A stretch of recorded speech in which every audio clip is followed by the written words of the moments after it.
नमस्कार साथियों, मैं देवेश गोस्वामी आप सभी का स्वागत करता हूं हमारे इस चैनल में। साथियों, अब हम बात करने वाले हैं कुंडली विश्लेषण के इस नए अंक में, जिसमें हम बात करेंगे हर्षद मेहता की कुंडली के बारे में। आजकल ये नाम बहुत ज़्यादा चर्चे में है कि आखिर हर्षद मेहता कौन है। मैं आपको बताता चलूँ, हर्षद मेहता वो शख्स हैं जिन्होंने 90 के दशक में मुंबई स्टॉक एक्सचेंज का सबसे बड़ा स्कैम किया था, जो अब तक का रिकॉर्ड है और जिसने पूरे भारतीय अर्थव्यवस्था को हिला के रख दिया था। हर्षद मेहता स्टॉक एक्सचेंज के या कहिए कि शेयर मार्केट के बादशाह थे। अपने जीवन में जितने कम समय में और गरीबी से उठ के इस व्यक्ति ने इतनी बड़ी सफलता प्राप्त की थी, वो किसी भी व्यक्ति के लिए एक सपने जैसा था। और शायद इसी बात के चलते हर आम आदमी इनको अपना आइकॉन मानता था। कोई इन्हें शेयर बाजार का अमिताभ बच्चन बोलता था, तो कोई इन्हें बिग बुल कहता था। तो अब हम विश्लेषण करेंगे हर्षद मेहता की कुंडली के बारे में। और मैं आपको बताता चलूँ कि अभी भी आपको यूट्यूब में कहीं भी हर्षद मेहता की कुंडली के बारे में ये विश्लेषण नहीं मिलने वाला है जो मैं आपको बताने जा रहा हूँ। अच्छा, मैं आपको बताता चलूँ कि आखिर मेरे मन में ऐसा भाव क्यों आया कि मैं हर्षद मेहता की कुंडली डिस्कस करूँ। देखिए, मैंने इनकी एक सीरीज़ आई है स्कैम 1992, मैं वो देख रहा था। तो उसमें एक डायलॉग आता है जहाँ पे हर्षद मेहता के भाई हर्षद मेहता से कहते हैं कि बचपन में जब पिताजी ने एक ज्योतिषी को तुम्हारी कुंडली दिखाई थी, तो ज्योतिषी ने कहा था कि इस बच्चे के कुंडली में धन राशि में शनि बहुत भारी बैठा है। तो हर्षद मेहता इस बात पे हंसते हुए जवाब देते हैं कि अगर जेब में मनी हो तो शनि भी हमारा कुछ नहीं बिगाड़ सकता। तो ये हंसी मजाक की बात थी, लेकिन इस बात को सुनने के बाद मेरे मन में भाव आया कि क्यों ना मैं हर्षद मेहता की कुंडली को देखता हूँ और देखता हूँ आखिर इनके चार्ट में ऐसी कौन सी विशेषता थी जिन्होंने इस व्यक्ति को इतना बड़ा गैम्बलर बना दिया था, जिन्होंने स्टेट बैंक से 500-500 करोड़ के चेक लिए और बिना बीआर के, अर्थात बैंक रिसिप्ट दिए बिना ही इन्होंने 500-500 करोड़ के चेक ले लिए और इतने बड़े पैसे को ले जाके शेयर मार्केट में लगा दिया। तो आखिर इतना बड़ा जिगर इस व्यक्ति में आया कहाँ से। तो जब मैंने इनका चार्ट देखा तो मुझे बड़ा ताज्जुब हुआ कि आप देखिए यहाँ पे सेकंड हाउस को, ये हमारा धन भाव होता है। और देखिए यहाँ पे शनि बैठा है और शनि बैठा है अपने उच्च राशि में, 7वीं राशि में, तुला राशि में बैठा है। तो जो उनके भाई का ये डायलॉग था कि तेरे कुंडली के धन राशि में शनि भारी बैठा है, तो आप देखिए वास्तव में शनि यहाँ उच्च जगह बैठा हुआ है। सबसे मजबूत स्थिति अगर इनके चार्ट में मैं देख पा रहा हूँ किसी भी ग्रह का, तो वो वास्तव में शनि का ही है। और मैं आगे आपको दिखाऊंगा कि इनके चार्ट का जो पूरा केंद्र है वो शनि ही है, जिसने इन व्यक्ति को इतने ऊंचाई पे ले गया और जिसने इस व्यक्ति को अत्यंत नुकसान भी पहुंचाया। देखिए, सेकंड हाउस में बैठा हुआ शनि कहीं न कहीं व्यक्ति के चेहरे में थोड़ा सा टेढ़ापन दे देता है, या थोड़ी सी समस्या उसके जबड़ों में, उसके मुंह में कुछ न कुछ समस्याएं दे देता है। तो आप अगर हर्षद मेहता की फ़ोटो देखेंगे तो आपको दिखाई देगा कि उनका जो माउथ है वो हल्का सा टेढ़ा करके बोलते थे। और देखिए यहाँ पे केतु का जो 5th एस्पेक्ट है वो शैटर्न पे जा रहा है। तो कहीं ना कहीं उनके जो बोलने का एक तरीका था वो कुछ अलग टाइप का दिखता था। आप उनके फ़ोटोज़ को देखिएगा तो आपको समझ में आएगा। और ये बात मैं इसलिए कह रहा हूँ कि उनका चार्ट कंफर्म करने के लिए कि ये चार्ट वास्तव में हर्षद मेहता का ही है, तो उनकी पर्सनालिटी कहीं ना कहीं चार्ट में 100% दिखनी चाहिए। ठीक है, अब देखिए नेक्स्ट बात क्या आ रही है। इनका जो लग्न है वो आता है कन्या राशि का। कन्या राशि पृथ्वी तत्व की राशि है, स्थिर राशि होती है, बहुत प्रोग्रेसिव राशि होती है, क्रिएटिव राशि होती है। और उसके लग्नेश जाके बैठते हैं अपने से 10वें घर में बैठते हैं, जुपिटर और केतु के साथ बैठते हैं। 3 नंबर का साइन है यहाँ पे। तो देखिए, ये व्यक्ति कहते थे ये व्यक्ति जीनियस था अपने समय का। ये स्टॉक के बारे में, ये व्यक्ति जिस भी शेयर के ऊपर हाथ रखता था वो शेयर सोना बन जाता था। तो कहीं ना कहीं इस व्यक्ति का जो दिमाग होना चाहिए वो बहुत बहुत तेज होना चाहिए। और इस व्यक्ति को वाक सिद्धि लेवल, यानी कि इसके जुबान से कही हुई बात है सत्य हो जाए, इस प्रकार की वाक सिद्धि इस व्यक्ति में होनी चाहिए। तो वो कॉम्बिनेशन भी दिखना चाहिए इस चार्ट में। तो आप देखिए, मरकरी लग्नेश होकर के 10वें में बैठा है 3 नंबर के साइन में। 3 नंबर का साइन क्या होता है? 3 नंबर का साइन होता है जिज्ञासा का साइन, क्विकनेस का साइन होता है। एक व्यक्ति को हमेशा ज्ञान से जोड़ के रखना, एक नई नई चीज़ों में खोज करते रहना। साथ में जुपिटर का आना, जुपिटर ज्ञान का कारक होता है। और केतु होता है महीनता, बारीकी, यानी कि बुद्धि में जुपिटर और केतु का साथ और 3 नंबर का साइन, यानी कि ये व्यक्ति जब किसी चीज़ को एनालाइज करते थे तो बहुत बारीकी से और बहुत महीनता से। और 6 नंबर का साइन के बारे में मैंने आपको बताया था कि 6 नंबर का साइन होता है कि चीज़ों में कमियां निकालना, चीज़ों में क्या कमियां हैं उसमें कैसे हम करेक्शन कर सकते हैं, उन सब चीज़ों को लाइन आउट करना, ये 6 नंबर के राशि की खासियत होती है। और जब 6 नंबर के लग्नेश का जब स्वामी यानी लग्नेश जब खुद जाके ऐसे राशि में और इन ग्रहों के साथ बैठ जाता है तो ये कॉम्बिनेशन कितना ज़्यादा बेहतरीन हो जाता है कि आप सोच भी नहीं सकते। यानी शेयर बाजार के वो हर एक पहलू जो संभव हो सकते थे, जो एक आम इंसान के जानकारी में हो सकते थे, वो हर एक पहलू पे हर्षद मेहता की निगाह रहती थी। क्यों नहीं होगा? आखिर जब बुद्धि का कारक मरकरी जुपिटर और केतु के साथ इतने अच्छे भाव में अपने ही राशि में बैठ जाएगा तो निश्चित ही इस प्रकार की क्वालिटी, इस प्रकार की बुद्धि व्यक्ति में आ जाएगा। अब देखिए कि सेकंड साइन में सैटर्न बैठा हुआ है, एग्जॉल्टेड बैठा है। अब सैटर्न है कहाँ का स्वामी? अब देखिए 6 नंबर का जो भाव है वहाँ का 11 नंबर यानी कि मकर राशि का स्वामी जाके बैठ गया है सेकंड हाउस में। 6 नंबर का भाव किस चीज़ का होता है? हमारे रोगों का होता है, हमारे ऋण का होता है, हमारे शत्रुओं का होता है। तो आपको पता होगा कि हर्षद मेहता ने बड़े बड़े बैंकों से बहुत भारी अमाउंट में लोन लिया था, उनसे पैसा उधार लेते थे और ले जाके वो शेयर बाज़ार में इन्वेस्ट करते थे, वहाँ से बहुत भारी पैसा निकालते थे, बहुत अच्छा खासा मात्रा में वो पैसा कमाते थे। तो जब ऋण भाव का स्वामी जाके सेकंड हाउस में एग्जॉल्टेड होकर बैठ जाएगा तो आप अंदाज़ा लगाइए कि ये व्यक्ति कितना भारी मात्रा में यहाँ पे पैसे उधार लेते थे बैंकों से, वो साफ साफ यहाँ पे दिखाई दे रहा है। ऋण का स्वामी जाके बैठा है सेकंड हाउस धन के भाव में, वो भी एग्जॉल्टेड होकर के। साथ ही ये व्यक्ति इन पैसों को गैम्बलिंग में लगाते थे। एक प्रकार से गैम्बलिंग ही था कि आप सरकार का इतना, और भी 90 के दशक में 500 करोड़ यानी कि आज के तारीख में हम बात करें तो कम से कम 10,000 करोड़ के बराबर होगा, उतना पैसा आप ले जाते थे और सीधे स्टॉक मार्केट में गैम्बलिंग करते थे उसका। हालांकि गैम्बलिंग तो हमारे लिए होगा, लेकिन उस व्यक्ति का बुद्धि इतनी ज़्यादा तीव्र थी कि इस व्यक्ति के लिए वो कहीं ना कहीं कॉन्फिडेंट रहता था कि मैं जो भी पैसा लगाऊंगा शेयर बाज़ार में वहाँ से केवल और केवल मैं लाभ निकालूंगा। देखिए 5 नंबर का साइन होता है स्पेकुलेशन का, 5 नंबर का भाव स्पेकुलेशन का होता है। और यहाँ पे साइन कौन सा है? मकर। इसके भी स्वामी होते हैं शनि। यानी कि 5 नंबर के स्वामी यानी कि सट्टा, जुआ सट्टा हम यहाँ से देखते हैं, 5 नंबर से देखते हैं कि व्यक्ति कितना पैसों का स्पेकुलेट करता है, गैम्बलिंग करता है।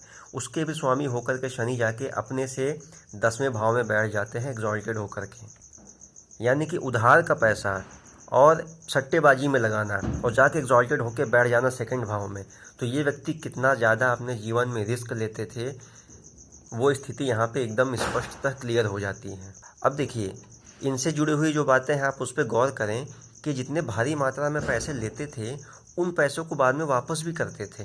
ऐसा नहीं कि बैंकों का पैसा लेकर के ये कहीं से गबन कर जाते थे या कुछ भी। जितने भारी मात्रा में पैसा ले आते थे उतनी भारी मात्रा में पैसों को, पैसे से पैसा बनाते थे और फिर बैंकों को पैसा वापस करते थे। तो आप देखिए सेकंड हाउस का जो लॉर्ड है, 7 नंबर का साइन देख रहे हैं आप, इसका जो लॉर्ड है वो जाके बैठा है 12th हाउस में। अत्यंत खर्चीले, यानी कि पैसा जिस वे में लेते थे उसी वे में ये खर्च करते थे। 12वां भाव खर्चे का भाव होता है। देखिए लिक्विड मनी इस व्यक्ति के लाइफ में आया कहाँ से?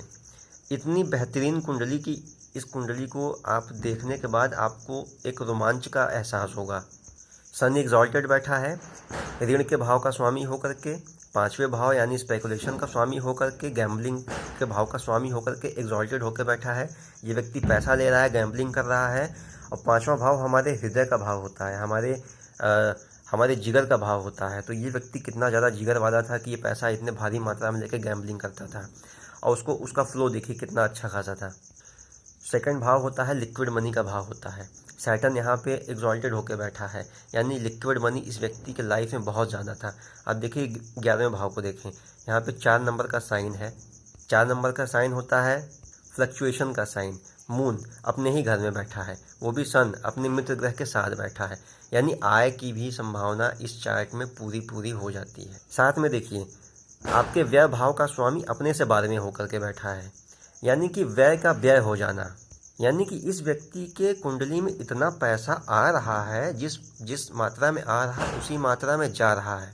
आपको पता होगा कि हर्षद मेहता ने अपनी एक कंसल्टेंसी का एक फर्म खोला था। मतलब वो जो बिजनेस कर रहे थे वो कंसल्टेंसी का था। उनके जो क्लाइंट होते थे वो बहुत बड़े बड़े कंपनी होती थी, बैंक होते थे, बहुत बड़ी बड़ी मतलब वो फर्म होते थे जिनके पास अकूत पैसा होता था। वो हर्षद मेहता से एडवाइस लेते थे कि हमें किस स्टॉक में पैसा लगाना है कि हमें प्रॉफिट हो। और सोचिए ये व्यक्ति इतना गजब का एनालाइज करते थे कि ये जिस जिस भी शेयर पे अपना कंसल्टेंसी देते थे उस शेयर का दाम बढ़ता ही था। इसलिए पूरे शेयर बाजार में ये हवा रहती थी कि हर्षद मेहता जिस भी शेयर पे हाथ लगाएंगे हम भी उसी शेयर पे अपना पैसा इन्वेस्ट करेंगे। इसलिए ये स्टॉक मार्केट के बादशाह बन चुके थे अपने समय के। तो ऐसे व्यक्ति के पास कहीं ना कहीं वाक सिद्धि भी होनी चाहिए कि इस व्यक्ति के जुबान से जो भी बातें निकले वो सत्य होनी चाहिए, 100% सत्य होनी चाहिए, तभी जाके इतने सारे लोग इस व्यक्ति की एक जुबान पे इतना भरोसा करते। आप देखिए सेकंड भाव को, यहाँ पे शनि एग्जॉल्टेड होके बैठा है। यहाँ पे साइन किस चीज़ का है? 7 नंबर किस चीज़ का साइन होता है? काल पुरुष कुंडली की 7वें भाव की राशि होती है। ट्रेड का साइन होता है, व्यापार का साइन होता है, पार्टनरशिप का साइन होता है। यहाँ पे सैटर्न एग्जॉल्टेड होकर बैठा है, यानी हमारे जो माउथ है, हमारा मुख है, वहाँ से जो बातें निकलेंगी वो कहीं ना कहीं व्यापार से जुड़ा हुआ जो सबसे बेहतरीन बैलेंस बात होगी। 7 नंबर तराजू, बहुत बैलेंस बात होगी, बहुत नपी तुली बात होगी। ऊपर से देखिए जुपिटर का 5वां एस्पेक्ट आ रहा है इस भाव पे। जुपिटर के बारे में कहा जाता है कि जुपिटर की दृष्टि जिस भाव पे पड़ जाए उस भाव को वो अमृत समान बना देता है। अर्थात शनि इनका पहले से एग्जॉल्टेड होकर के बैठा था, वो भी 7 नंबर के साइन में, ट्रेड के साइन में, व्यापार के साइन में। जब जुपिटर की दृष्टि वहाँ पे जाती है और उस व्यक्ति का मन बुद्धि इतनी ज़्यादा महीनता से, इतनी बारीकी से विश्लेषण करने वाला, तो उसके वाणी में एक सिद्धि का भाव आ जाता है। सिद्धि का मैं शब्द इसलिए प्रयोग कर रहा हूँ कि वास्तव में ये चार्ट इस व्यक्ति को अपने ट्रेड से जुड़े हुए जो भी कंसल्टेंसी देते थे वो 100% सिद्ध होता था। वो साफ साफ दिख रहा है। जुपिटर सैटर्न को देख रहा है अपने 5वें दृष्टि से, और सैटर्न यहाँ पे उच्च का होकर के बैठा है। और सेकंड भाव होता है लिक्विड मनी का, और जुपिटर कारक होता है सेकंड भाव का, ये अपने कारक भाव को देख रहा है। तो इस व्यक्ति के बैंक बैलेंस इतना ज़्यादा था कि जिसका कोई आम आदमी अनुमान भी नहीं लगा सकता था। इस व्यक्ति को महंगे महंगे गाड़ियों का शौक़ था, बहुत महंगे महंगे घरों में रहने का शौक़ था। आप ज़रा उसको भी देख लीजिए। यहाँ पे 9 नंबर की राशि लिखी है। चौथा भाव कन्वीनियंस, हमारा सुख सुविधाओं, हमारे जीवन में कितने हम सुख सुविधाओं को इकट्ठा कर सकते हैं उसका भाव होता है। अब देखिए जुपिटर अपने भाव को देख रहा है, 9 नंबर की राशि है, जुपिटर अपने राशि को देख रहा है, अपने भाव की वृद्धि कर रहा है। इस भाव में बैठा क्या है? मार्स और राहु। देखिए मार्स होता है पैशन, मार्स होता है एक ऊर्जा का, ऊपर से राहु। इस व्यक्ति को महंगी महंगी गाड़ियों का शौक था। मार्स राहु का कॉम्बिनेशन अगर चौथे भाव में आ जाए तो ये इस ऐसे व्यक्तियों को महंगे महंगे जो गजट्स होते हैं उनका शौकीन बना देता है। वो भी तब जब जुपिटर खुद अपने राशि को देख रहा हो। तो इस भाव से जुड़ा हुआ जो भी बातें थीं इनके जीवन में भरपूर मात्रा में इनको प्राप्त होती थी। और देखिए कि सेम डायरेक्शन में, यानी वीनस भी सेम डायरेक्शन में आता है। तो कहीं ना कहीं मार्स, वीनस और राहु और मार्स और वीनस, इन सब चीज़ों का जो मिलकर के इस भाव पे प्रभाव पड़ता है, इस व्यक्ति को लग्जेरियस बनाता है। उसका देखिए एक रीज़न और भी था। अब देखिए वीनस जाके बैठा हुआ है 12वें भाव में। 12वां भाव वीनस के उच्च का भाव होता है। इस व्यक्ति के लाइफ में जो भी लग्जरी से जुड़ी हुई चीज़ें थी उसको भरपूर मात्रा में प्राप्त होती गईं। अच्छा, इनको शराब और सिगरेट इन सभी चीज़ों का ज़रा भी शौक़ नहीं था, ये एक फैक्ट है। अब देखिए उसका रीज़न क्या है, मैं आपको बताता चलूँ। देखिए शराब होता है शनि और सिगरेट होता है राहु। तो आप देखिए जुपिटर की दृष्टि कहीं ना कहीं शनि पे पड़ रही है और राहु पे पड़ रही है। तो जब जुपिटर की दृष्टि, शुभ दृष्टि शनि और राहु पे पड़ेगा तो निश्चित रूप से वो व्यक्ति शराब या इस प्रकार की चीज़ों के लत में नहीं पड़ेगा। आगे बढ़ते हैं। अब हम बात करते हैं कि इनके करियर में आखिर इतने ज़्यादा अप्स एंड डाउन्स काहे थे। ये कभी एक प्रोफेशन पे टिक नहीं पाए। इनके लाइफ में जो भी ये काम किए ये लगातार उसमें उतार चढ़ाव आता रहा।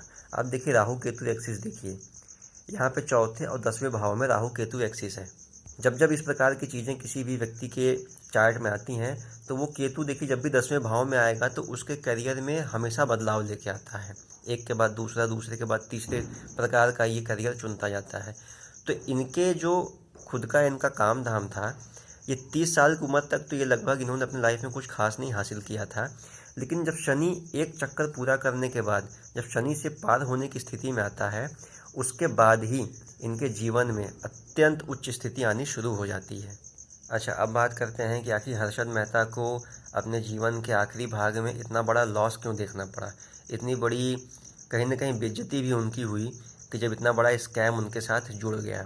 देखिए, जिस वक्त 1991-92 में ये स्कैम उजागर हुआ था, उस वक्त हर्षद मेहता के कुंडली में केतु की महादशा चल रही थी। और केतु के बारे में एक बात कहा जाता है कि केतु से संबंधित कारकों पे अगर आप ध्यान नहीं देंगे तो केतु की महादशा आपको एक बार कम से कम अपने जीवन में आपकी बहुत बड़ी बेइज्जती करवा सकता है। केतु के पहले जब तक बुध की महादशा चली, यानी कि लग्नेश की महादशा चली, तो इस व्यक्ति ने अकूत धन संपदा का अर्जन किया। लेकिन जैसे केतु की महादशा आती है, इस व्यक्ति के लाइफ में कर्म क्षेत्र में बहुत बड़ा बदलाव आता है, बहुत बड़ी रुकावट आती है, बहुत बड़ी समस्या आती है। और इन्होंने जो स्कैम किया उसका इनके जीवन पे क्या प्रभाव पड़ा। देखिए, इन्होंने कहीं ना कहीं सरकार को धोखे में रख करके सरकार के पैसे का मिसयूज किया था।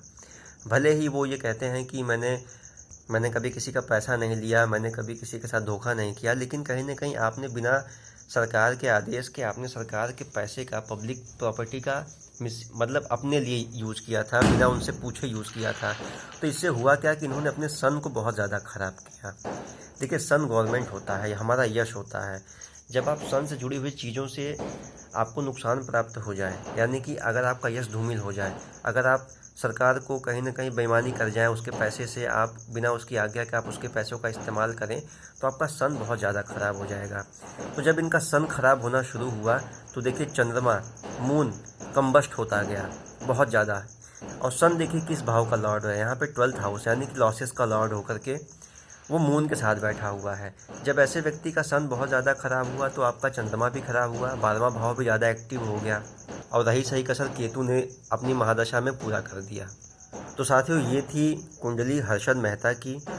मेरा बहुत मन था कि मैं इस कुंडली का विश्लेषण करूं, क्योंकि जब मैंने इन व्यक्ति के बारे में सुना था, इनके लाइफ से जुड़ी हुई बातों को मैंने देखा, समझा, तो मेरे मन में एक एक्साइटमेंट था कि मैं इस कुंडली को ज़रूर देखूं और आप तक मैं पहुंचाऊं उन सभी बातों को कि आखिर इस व्यक्ति को उन किन ग्रहों का बल था जिसने इस व्यक्ति को इतना बड़ा आदमी बना दिया था। उम्मीद करता हूँ आपको मेरा ये विश्लेषण पसंद आया होगा। अगर आपको वीडियो पसंद आया हो तो चैनल को सब्सक्राइब कीजिएगा, वीडियो को लाइक कीजिएगा और इसको अधिक से अधिक शेयर कीजिएगा। हम मिलते हैं कुंडली विश्लेषण के अपने नए अंक में एक नए वीडियो के साथ। तब तक के लिए नमस्कार।